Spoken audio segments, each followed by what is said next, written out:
बहुत से लोगों को ये मालूम ही नहीं होगा कि कैसे इंदिरा गांधी की सरकार ने एक समझौते के तहत भारत का बेहद खूबसूरत कच्चा थीवू द्वीप श्रीलंका को बतौर गिफ्ट दे दिया था।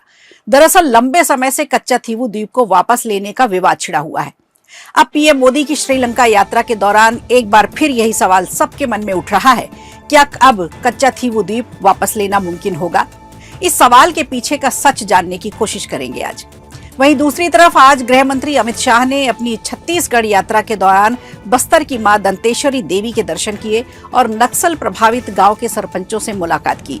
लेकिन बड़ा सवाल ये कि बार बार शाह का दौरा क्या वाकई नक्सलवाद का द एंड करने वाला है? जानेंगे इसे भी। और इसके अलावा तमिलनाडु के फायर ब्रांड नेता के अन्नामलाई के इस्तीफे के बाद वहां चल रही उठापटक अब क्या इशारा कर रही है तमिलनाडु की सियासत में, बताएंगे आपको। नमस्कार, खबर प्रधान शो देख रहे हैं आप और मैं हूं संगीता श्रीवास्तव।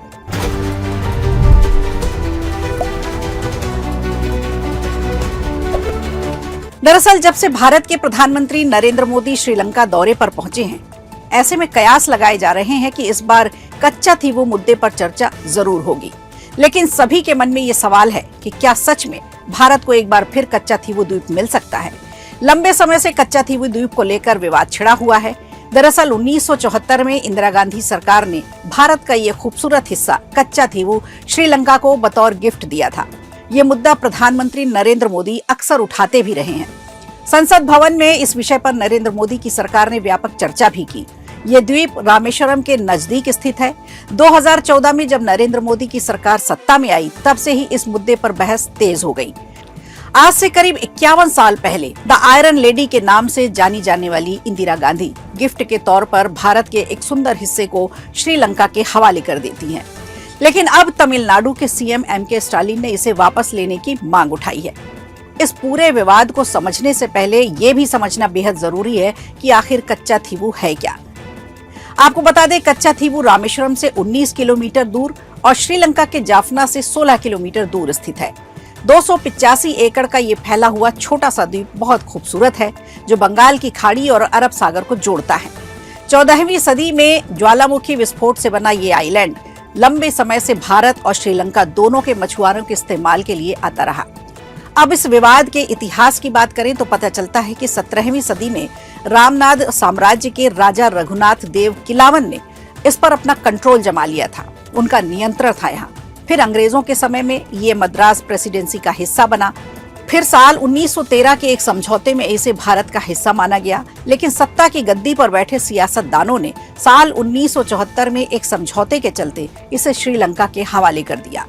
इंदिरा गांधी की सरकार के दौरान श्रीलंका की प्रधानमंत्री उस वक्त की श्री माओ भंडार नायके के साथ 4 समुद्री जल समझौतों पर हस्ताक्षर किए गए थे, जिसके तहत भारत ने इस द्वीप को श्रीलंका को सौंप दिया था। इससे पहले साल 2015 में केंद्र सरकार के अटॉर्नी जनरल ने सुप्रीम कोर्ट से कहा था कि कच्चा थीवू को वापस लेने के लिए अब जंग लड़नी पड़ेगी। पीएम मोदी कल यानी शुक्रवार को श्रीलंका दौरे पर पहुंचे। इससे पहले बुधवार यानी 2 मार्च को तमिलनाडु विधानसभा में सर्वसम्मति से प्रस्ताव भी पारित किया गया कि केंद्र सरकार श्रीलंका से कच्चा थीवू द्वीप वापस मांगने की बात रखे, और इस प्रस्ताव को भाजपा ने भी समर्थन दिया है। समझौते के वक्त तमिलनाडु के तत्कालीन मुख्यमंत्री एम करुणानिधि ने प्रधानमंत्री इंदिरा गांधी को पत्र लिखकर विरोध जताया था। लेकिन समझौते के तहत भारतीय मछुआरों को यहां मछली मारने और जाल सुखाने की इजाजत दी गई। लेकिन 2009 के बाद श्रीलंका की नौसेना वहां जाने वाले सभी भारतीय मछुआरों को गिरफ्तार करने लगी, जिन्हें आयरन लेडी कहा जाता था। उन्होंने एक समझौते के तहत भारत की जमीन तोहफे में दे दी। अपना प्रभाव बढ़ाने के लिए यही तो परंपरा रही है कांग्रेस की। कभी नेहरू दिखते हैं हिंदी चीनी भाई भाई कहते, तो कभी शिमला समझौते के तहत 92,000 सैनिकों को छोड़ दिया जाता है। लेकिन अब देश की जनता ने प्रधानमंत्री नरेंद्र मोदी पर एक बार फिर भरोसा जताया है और उम्मीद जताई है कि भारत को वापस मिल सकता है कच्चा थीवू द्वीप। अब देखना होगा कि जनता की ये उम्मीद कब और कैसे पूरी होती है।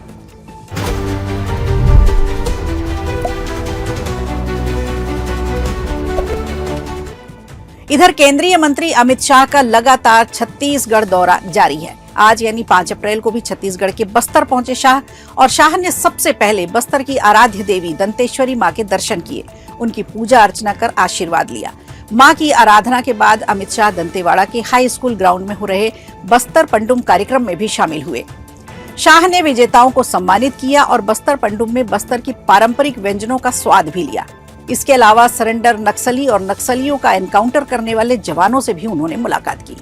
शाह का ये दौरा इसलिए भी खास है क्योंकि बीते दिनों पहले शाह ने ही कहा था कि कैसे उनकी सरकार 2026 में नक्सलवाद को जड़ से खत्म करने जा रही है और अब केवल 6 राज्यों में ही नक्सलवाद बचा है जो कि जल्द ही खत्म होगा। इस मौके पर छत्तीसगढ़ के गृह मंत्री विजय शर्मा ने कहा कि आने वाले 1 साल में बस्तर लाल आतंक से मुक्त होगा। गृह मंत्री अमित शाह लौह पुरुष हैं और उन्होंने संकल्प लिया है कि बस्तर से नक्सलवाद का खात्मा किया जाएगा। एक वक्त था जब छत्तीसगढ़ में नक्सलियों का इतना आतंक होता था कि लोग अपने घरों से बाहर नहीं निकलते थे। आज उसी छत्तीसगढ़ के बस्तर में सभी जनजातियों के विभिन्न पारंपरिक और सांस्कृतिक परंपराओं को लेकर तमाम लोग इकट्ठे हुए हैं, जिसे लेकर बस्तर पंडुम का भी आयोजन किया गया। 32 जनपद 7 जिलों में ये भव्य आयोजन देखने को मिला और अब संभाग स्तर पर आयोजन भी किया जा रहा है। आपको बता दें, छत्तीसगढ़ में नक्सलवाद के खिलाफ लगातार कार्रवाई हो रही है और हाल ही में नक्सलियों की तरफ से शांति वार्ता का प्रस्ताव भी सामने आया है।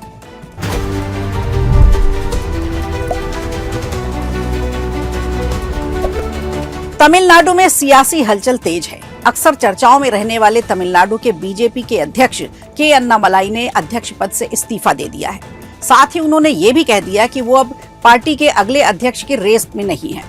सूत्र बता रहे हैं कि बीजेपी ने ये कदम जातीय समीकरण को देखते हुए लिया है।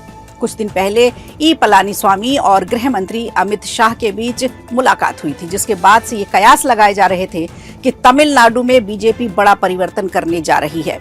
स्थानीय दबाव के चलते तमिलनाडु में अन्नामलाई की जगह किसी और नेता को पार्टी अध्यक्ष बना सकती है, जिसके बाद अन्नामलाई ने दिल्ली जाकर शीर्ष नेतृत्व से मुलाकात की। अब खबर है कि अन्नामलाई ने इस्तीफे के बाद नए अध्यक्ष की घोषणा 9 अप्रैल को हो सकती है। चुनाव से पहले अन्नामलाई का अध्यक्ष से इस्तीफा देना अहम माना जा रहा है। अब नजर टिक गई है उन नामों पर जो इस रेस में शामिल हैं। अन्नामलाई के इस्तीफे के बाद कई चर्चित अध्यक्ष पद की रेस में शामिल हैं। इनमें से केंद्रीय मंत्री एल मुरुगन, तमिलसाई सौंदरराजन और नैना नागेंद्रन का नाम भी है।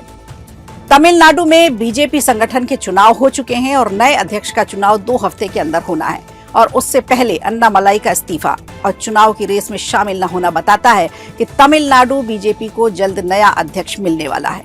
दरअसल तमिलनाडु में बीजेपी को एक नई पहचान देने वाले फायर ब्रांड नेता और पूर्व आईपीएस अधिकारी हैं अन्नामलाई।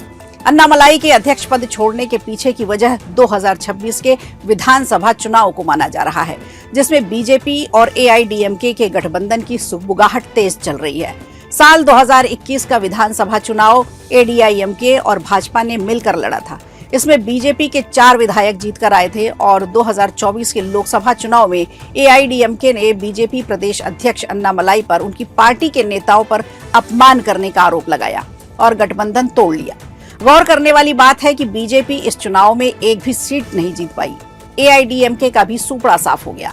अब 2026 में फिर चुनाव है और चुनावों के मद्देनजर राज्य में सत्तारूढ़ डीएमके की अगुवाई में बने यूपीए को हराने के लिए एक मजबूत गठबंधन की जरूरत महसूस की जा रही है और गठबंधन की पहली शर्त यह है कि अन्नामलाई के अध्यक्ष रहते हुए गठबंधन नहीं कर सकेगा। बड़े मंथन के बाद अब पार्टी ने यही फैसला लिया है। इस बैठक में अन्नामलाई से कहा गया कि पार्टी उनके काम को बहुत वैल्यू करती है। वर्तमान राजनीतिक हालात के मद्देनजर कुछ फैसले लेने पड़ते हैं, उन्हें कुछ भी चिंता करने की जरूरत नहीं।